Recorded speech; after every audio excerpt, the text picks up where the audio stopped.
bakalım. 1. Ihlamurlu ayva yapraklı öksürük şurubu.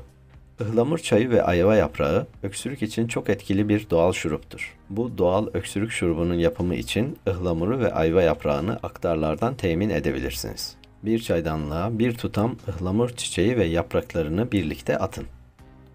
İçerisine 2 adet de ayva yaprağı koyduktan sonra üzerine soğuk su dökün. Kaynamaya başladıktan hemen sonra ocağı kapatın. Çaydanlığın kapağını kapalı tutarak 15 dakika kadar demlenmeye bırakın. Bu şifalı çayı gün içerisinde yudum yudum 4-5 bardak afiyetle içebilirsiniz. Arzu ederseniz içine bir çay kaşığı doğal bal ekleyerek tatlandırıp tüketebilirsiniz. 2.